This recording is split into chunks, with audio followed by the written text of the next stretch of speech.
I mean, the reality is, reading a book or going to a conference or having a great conversation where you get this golden information, that's all fantastic. But what makes mastery is execution on the ideas, not the ideas. And so no idea works unless you're willing to roll up your sleeves, do the practice, invest the time, put in the effort, do the work. I think we've all observed a lot of people who they love reading the books, they love showing up at the courses, they do all the online training, and nothing ever changes. And they say, well, you know, I don't know why it doesn't change, why my life doesn't change, why my thinking doesn't change, why my performance doesn't change, why my relationships don't change. Well, it's because ideas don't work if you don't execute on them. So if you look at the great business builders, you look at any great performer, one thing that makes them great is their grit. One thing that makes them great is their hunger to practice. One thing that makes them great is they are willing to sacrifice. I mean, yes, they're passionate, but did you know the root of the word passion is suffering? You've got to be willing to suffer for your vision. You've got to be willing to suffer to reach BIW, best in world. You've got to be willing to suffer the ridicule and laughter of your critics and your cynics to get to a place called world class. I think failure is the highway to success, and I know that sounds like a platitude, but society or people teach us, right? They say, oh, if you fail and feel uncomfortable, you've done something wrong. And what I try to do in all of my books and my presentations and my tweets is you cannot get to the mountaintop without taking a few missteps. And so a business that wants to win, you have to outfail your competition. And as human beings, you know, failure is not a bad thing. You know, ask yourself, what's the opportunity from the failure, and get in the game, because when you get to the last hour of your last day, it will not be the failures you regret, it'll be all the risks you didn't take. Small wins matter. I mean, we sometimes think that an epic life occurs one sunny Friday afternoon when the stars line up and something revolutionary occurs. And what I'm suggesting to you with great love and great respect is a great life is built not by revolution. A great life is built by evolution. Small and steady wins the race. What you do every day is far more important than what you do once every decade. I want you to really think about that idea. What you do every day is simply your life in miniature. And as you live every single day, so you're crafting your life. What you do over the next hours is really building your future.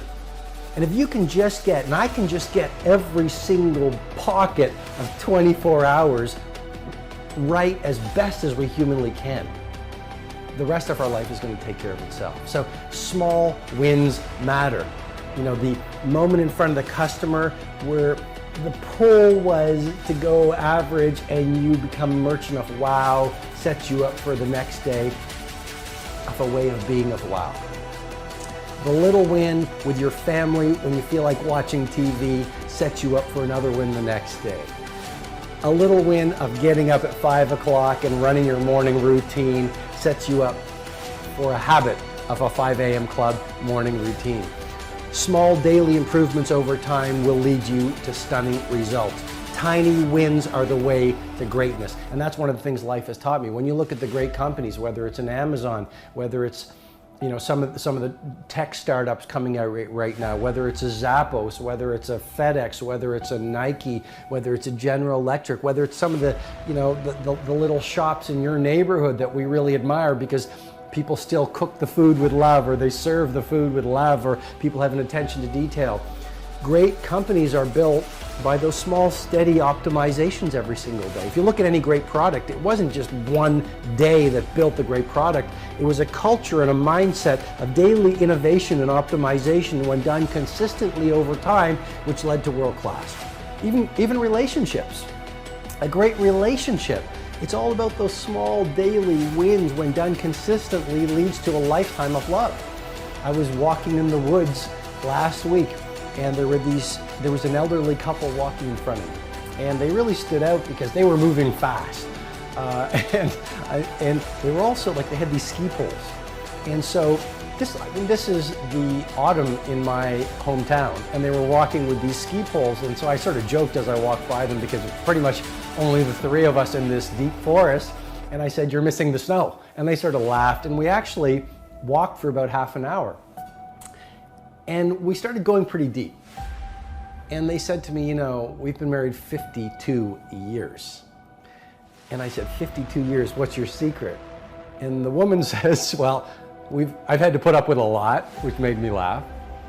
And then it was all about the little, small, daily things they did to foster a lifetime of love.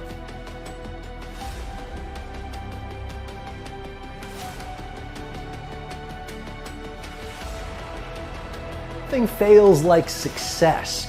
You're successful, maybe it's in your health, maybe it's in your finances, maybe it's in your career, maybe it's in your family life, maybe it's in the way that you show up in the world. Awesome. You're in a really vulnerable place right now. It is one thing to be successful. It is another thing to sustain success over the coming decades. Is that not a powerful idea? I mean, let's go to the entertainment industry. It's very hard to be a one-hit wonder. Let's not knock a one-hit wonder. But it's even harder to become an iconic rock band or hip-hop band. Let's go to the arts. It is very hard to come up with your Sistine Chapel. Got it. It is even harder to become a Michelangelo. So are you playing the short game or are you playing the long game? This is rule, life has taught me. Play the long game. Aim for legendary. Don't just say, "I want to be world class in my dominant pursuit for a little window of time." Say, "I want to have the guts and the grit and the acumen and the mindset and the capability and the commitment to create enduring success." And that's why I say nothing fails like success. You look at the restaurant that is hot in your neighborhood right now. They're on the path to obsolescence if they're not really careful. Sure, they went from a little neighborhood shop that made beautiful pasta, that had great service, that had the owner on the floor, shaking your hand, getting to know your name. Then they got written up in the magazines, and then they got interviewed, and then word of mouth spread like wildfire. And what happened? They became arrogant. You see, success can be so toxic. And it happens, it is such a pull on every human being. It just plays with your mind. And you literally shift from humility to arrogance. You shift from humility to arrogance, and once the arrogance sets in a mindset, it starts to populate every other person on the team, every other person in the culture, every other person in the community. And it is a very short fall from success to irrelevance. So lesson number 2 is nothing fails like success. As you become more successful, become more humble. As you become more successful, work even harder. As you become more successful, care even more about your product. As you become more successful, learn even more. I invite you, when you are the titan of your industry, be sitting in the room with 18-year-olds beginning their game. When you are the icon of your field, be the person who is up not at 5 o'clock anymore. Let's play at 4 o'clock, reading, listening to the podcast, writing in your journals, setting your goals, focusing on your intentions. As you become more successful, be more humble. As you become more successful, be even more punctual. As you become more successful, become even more passionate. As you become older, become even younger. Yesterday I was walking on the street and I met this man in his 80s. He said, "Robin, I finally retired." He's probably close to 90. And he is a legendary clothier in the country that I live in. And he just retired. And he started his shop, which is now an empire, in 1954. So I don't know what that is, but that is decades and decades and decades and decades. And he did not want to retire. He just retired, but he is still on fire to do amazing things. Age is just a number. Do not let an old person into your body. Nothing fails like success.